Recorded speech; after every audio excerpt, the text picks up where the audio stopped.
The next principle, we're now up to number 7.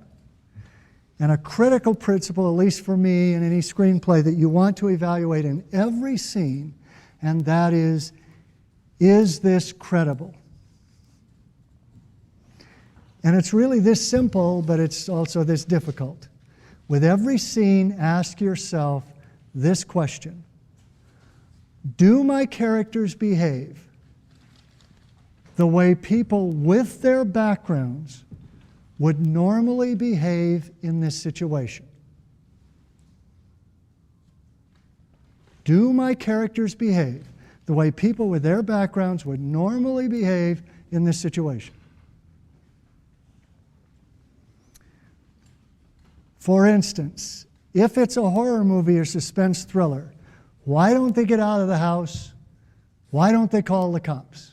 These are the big, I made the mistake, well, I'm sorry, I don't like to badmouth movies, but Amityville Horror, which I thought might be fun. I liked the first one, But it's like, come on, if I moved into a haunted house, one creaking board, I've got the for sale sign up. But these people, I don't care. Blood, demons, ghosts. Let's stick it out. The property values are going up. So, do your characters behave the way people with their backgrounds would normally behave in this situation? Now, here's the good news. Even though you may come up with the answer no, if you're really honest, many times, one solution may be to eliminate the scene or change the behavior, but there's another one that doesn't force you to change the scene at all. And that is, if a character's behavior is not credible, give them a background that makes it credible. And that is one of the most powerful structural devices. It's structural, but I saved it here just to talk about believability. One of the most structural, powerful devices you can use, and that is foreshadowing. Now, foreshadowing has many definitions depending on who you hear say it, so this is just mine. But what I mean by foreshadowing is giving credibility to a character's actions or abilities by justifying them earlier in the movie.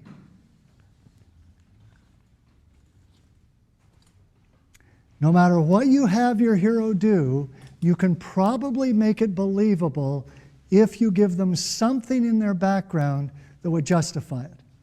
But here's the kicker. If you give them that, you have to reveal it before the scene where it's important. That's why it's foreshadowed. So this is where you will work backwards.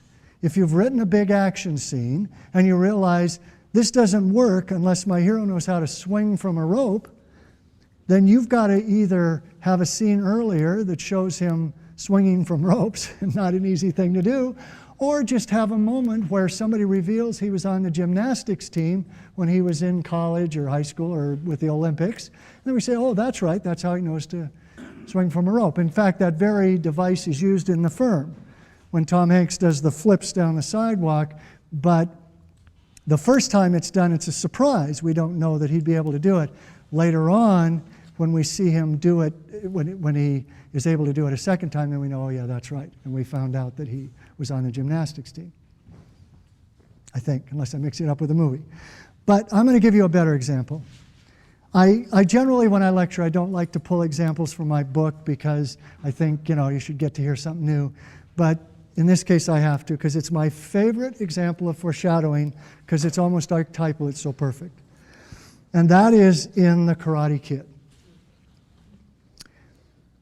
In The Karate Kid, we are asked to believe that a 16-year-old transfer student from New Jersey with only 3 months of karate training with an aging Okinawan gardener is going to somehow stand up to the 3 consecutive year All-Valley Karate champion and win with a broken knee. So you forgot about the broken knee, didn't you? It is impossible. There is no way that could happen. No way on God's earth that a beginner with a broken knee is going to beat a 3-year champion. But we believe it. Why? because of this, the crane stance. Now, imagine you were watching Karate Kid for the first time.